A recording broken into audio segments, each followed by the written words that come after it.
Oi, galera, tudo bem com vocês?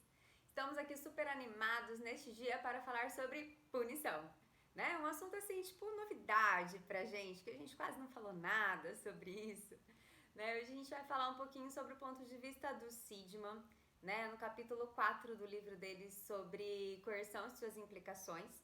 O título do capítulo chama A Punição Funciona? Né? Então é um capítulo riquíssimo que eu recomendo muito que vocês leiam, porque às vezes a gente acaba pulando algum aspecto importante aqui no vídeo, tá? Bom, a gente já sabe que a punição ela é usada para a tentativa de parar um comportamento que a gente julga inadequado, né? Ou que traga um mal para o indivíduo, ou principalmente quando ele traz um mal para o outro, né? Faz algo que o outro não gosta, ou algo que é inaceitável para a sociedade. Então, a gente usa a punição como uma tentativa de justiça, né? Eu acho que dificilmente, ou nunca, diria que nunca, podem me corrigir se eu estiver errada, mas nunca a gente ouviu justiça no sentido, aí vamos reforçar o comportamento adequado de alguém, né? Quando a gente pede justiça, geralmente a gente quer a punição das pessoas, como se fosse uma maneira de diminuir a nossa dor pela punição que é aplicada ao outro. Então, sempre que a gente fala de punição e justiça, elas estão muito atreladas ali, né? E a tentativa de justiça é também uma forma de corrigir os comportamentos inadequados da outra pessoa. Então, hoje a gente vai falar um pouquinho se a punição funciona, né? Se ela atinge o seu propósito, o seu motivo de ser tão bem pensada e tão bem articulada e empregada, né, na sociedade, na nossa vida, se ela é uma maneira efetiva de controle de comportamento. A gente já falou um pouquinho sobre isso, né? Mas o Seidman vai trazer alguns experimentos de laboratório e ele fala que mesmo que ela seja uma técnica efetiva de controle de comportamento, ela traz sérias desvantagens que fazem com que a gente não utilize ou que a gente não devesse utilizar a punição tanto quanto a gente utiliza, né? E tanto quanto a gente propaga por aí, a gente usa na nossa vida, então que de alguma maneira a gente deveria buscar as alternativas para que não pudéssemos fazer tanta punição na nossa vida, né, nas nossas relações. Então o Seidman começa falando sobre o experimento de laboratório sobre punição. Ele fala que tem algumas coisas que ele estuda, né, ele sugere algumas coisas que não seriam possíveis testar em laboratório, né, tipo uso de violência para conter comportamento em alguns países, né? Vocês acham que países que têm porte de arma liberado têm menos violência?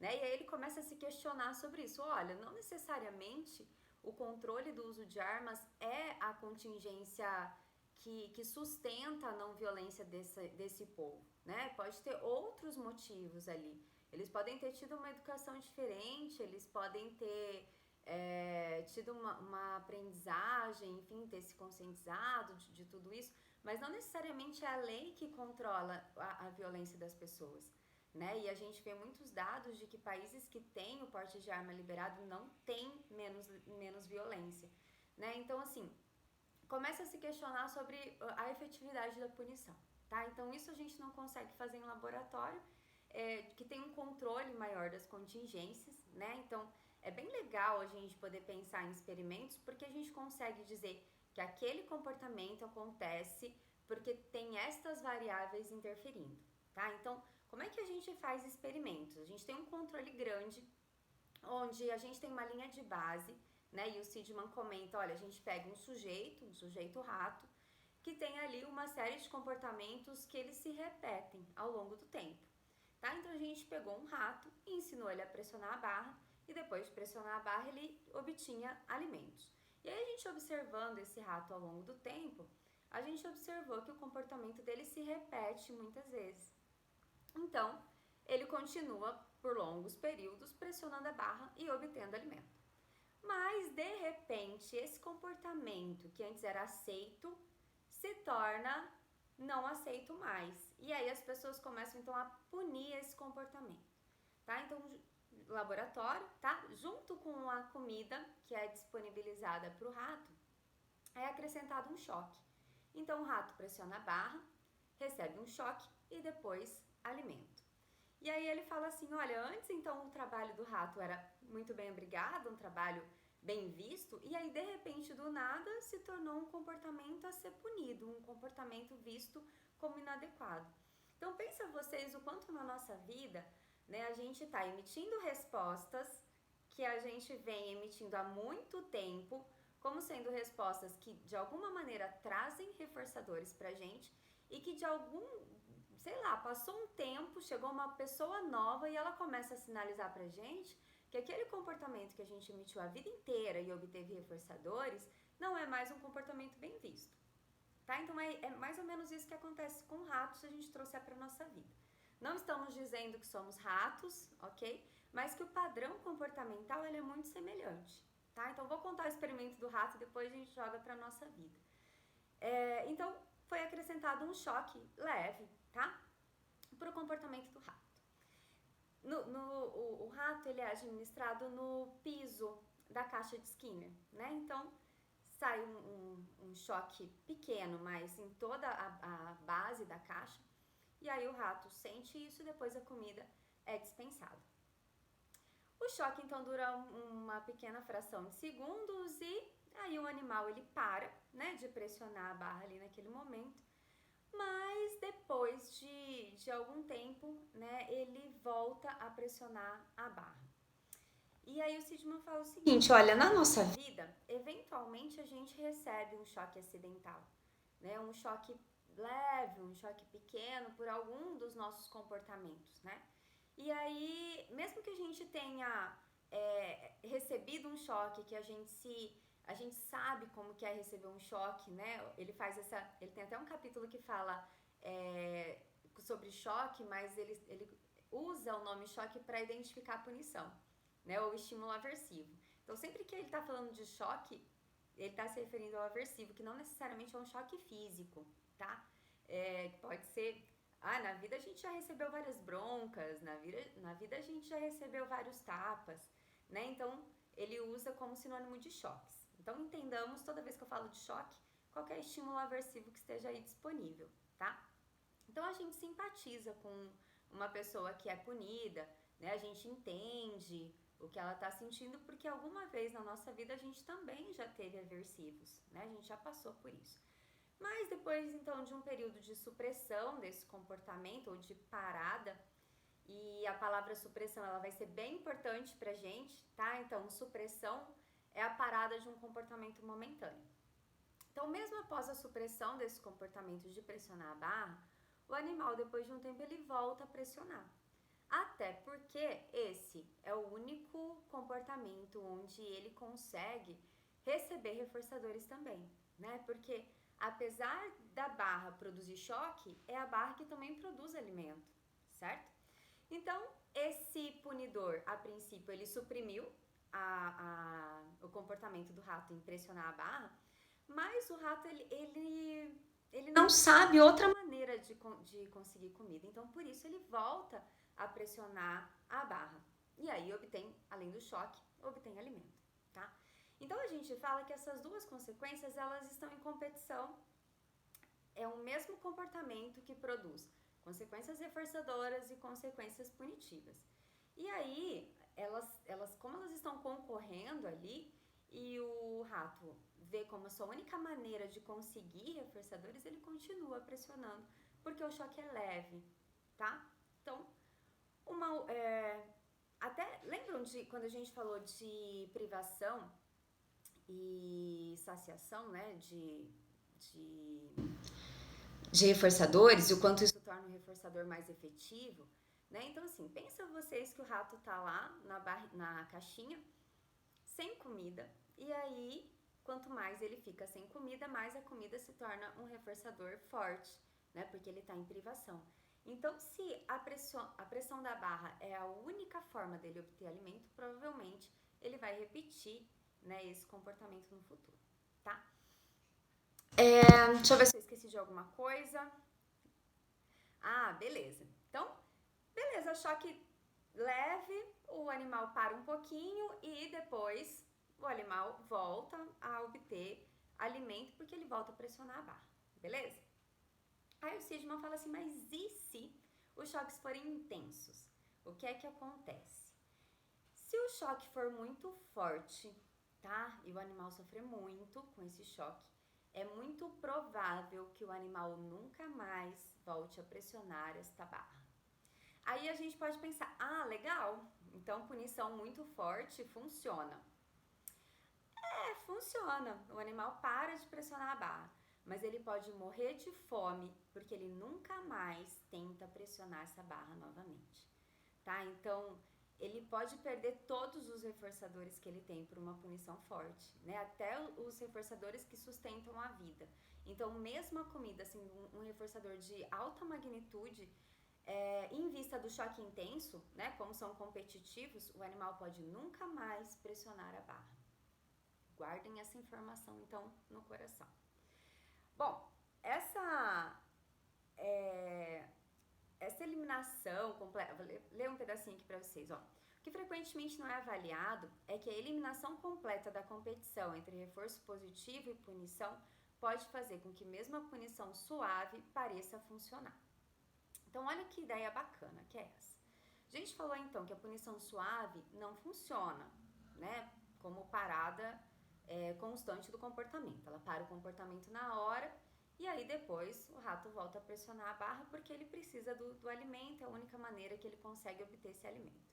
A gente falou que a punição forte, severa, funciona, mas pode fazer com que o animal nunca mais volte a emitir aquele comportamento que era inclusive responsável pela vida dele. E aí o Seligman propõe o seguinte, olha, em alguns casos, mesmo a punição suave pode fazer com que a gente adquira comportamentos mais adaptados. Pode funcionar mesmo a punição suave.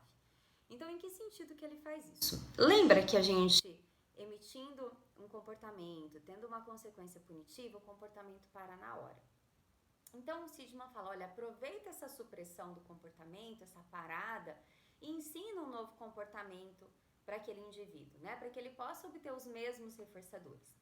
E aí ele fala assim, olha, se a gente tivesse lá o rato na caixinha de Skinner e o rato tem lá a barrinha de pressionar que sai choque e sai água.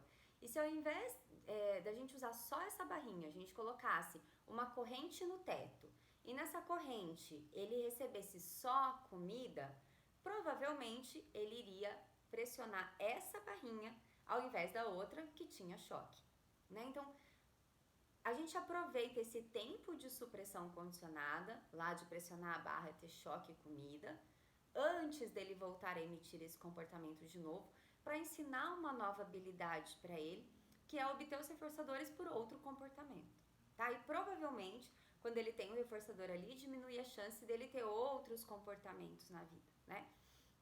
Então, a ideia é, aproveita a supressão condicionada e ensina uma nova ocupação, né? Uma ocupação mais socialmente aceita, né? Para isso, tá? Em alguns casos, o que eu acho que é bem legal, que o Seligman coloca, é que a gente tem que tomar um pouco de cuidado com punição quando ela acontece nessa relação com o reforçador, né? A gente já falou um pouco sobre isso, mas o Seligman retoma e ele fala em alguns exemplos que é legal a gente trazer aqui. Então, se o rato tem lá a barrinha que produz choque e depois do choque comida, então a punição ela antecede o reforçador. E aí ele vira como se fosse um reforçador condicionado, né? Então eu tenho ali, olha, produção de choque me gera posteriormente comida. Então eu posso começar a emitir comportamentos que mantenham o choque ou que produzam o choque. Então eu vou começar a me comportar para ser punido. O que não faz muito sentido, mas faz sentido se a gente pensar que o choque antecede o reforço, né? Então assim, se todas as vezes que eu vou ter comida disponível, eu preciso ter um choque antes, então por que não? Tá? E aí o choque ele se torna um reforçador condicionado, certo? E aí o Seligman fala o seguinte, ó, em experimentos onde essa cordinha de cima, digamos que eu tinha lá, vou tomar uma água, rapidinho. Digamos que eu tinha lá a barrinha de pressionar água, de pressionar, a barrinha de pressionar e eu tinha choque e comida. E depois essa barrinha não tinha mais nada. E aí eles colocam no teto uma corrente que produz só choque.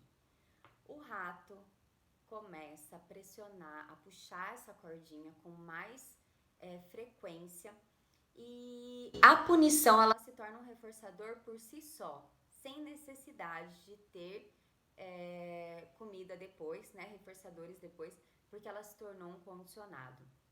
Então, em algumas vezes, a pessoa trabalha por choque, mesmo que o reforçador não esteja mais presente, porque na vida, choque, ou seja, estímulo aversivo e reforçadores foram pareados, relacionados, ok?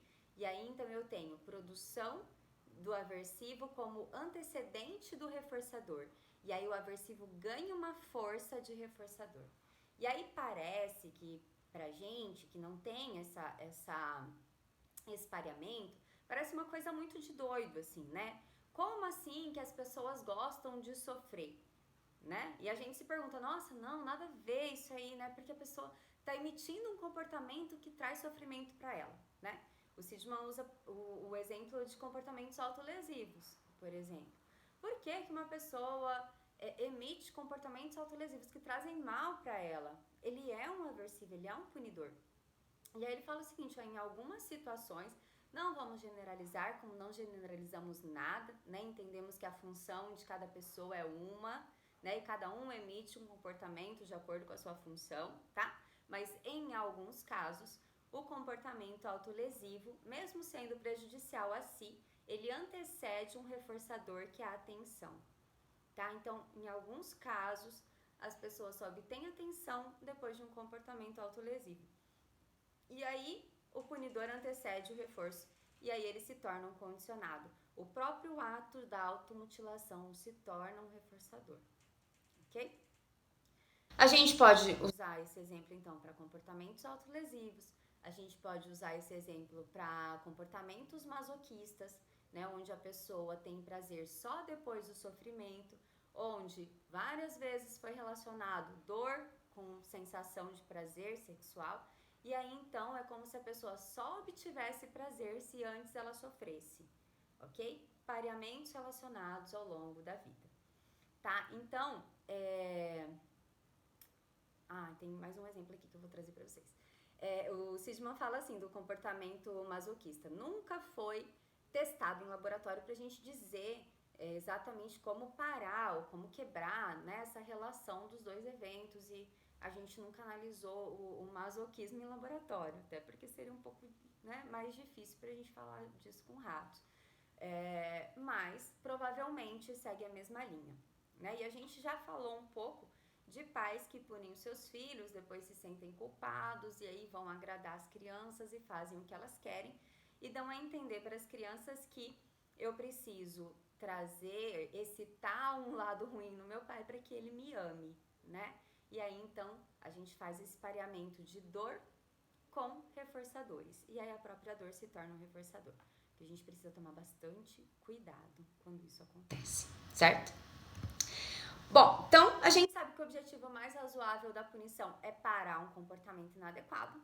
A gente viu os dois jeitos de usar a punição, né? Que é, olha, a punição muito forte, ela funciona. O Sidman até usa a expressão, vou bater até o gato morto miar, né? Então isso pode fazer com que as pessoas nunca mais emitam comportamentos, mas a duras penas, né? Imagina o que é uma punição muito alta, certo?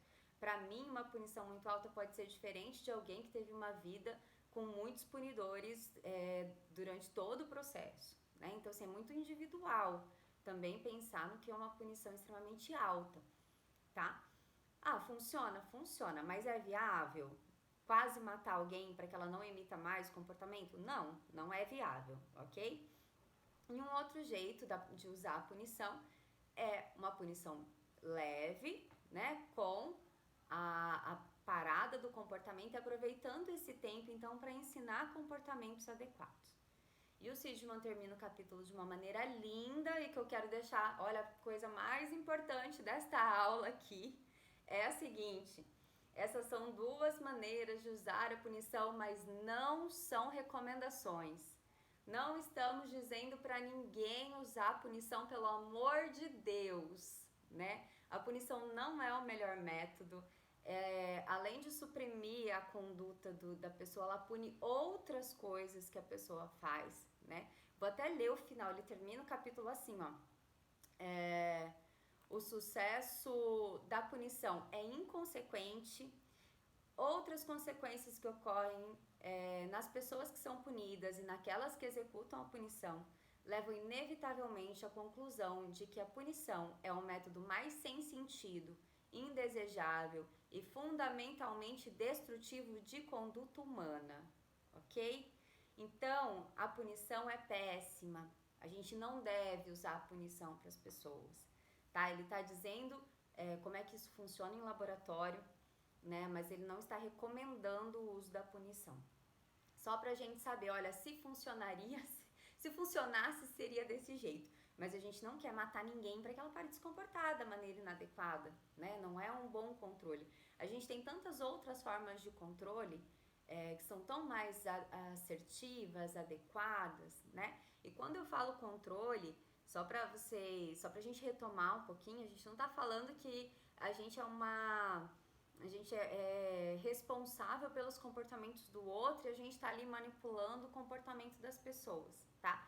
A gente tá falando de controle como um todo, somos todos controlados por agências, somos controlados por leis, somos controlados por família, né? Então que o nosso controle, e o controle não é sempre ruim, né? A gente não tá falando só de controle aversivo, que é o caso que a gente tá falando hoje, mas a gente também é controlado por reforçadores positivos, né? Então que a gente sempre tenha em mente a possibilidade de uso dessas alternativas, né? Que a gente sempre possa ensinar novos comportamentos por reforço positivo ao invés da punição, porque ela é bem aversiva, ela é bem sofrida, né?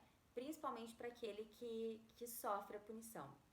Então ninguém gosta de ser punido, ok? E a gente tem outras maneiras de ensinar comportamento, certo? Então um grande abraço para vocês. Foi bastante conteúdo, tá muito intenso. Deem uma olhadinha no texto e nos falamos já já na live. Beijo!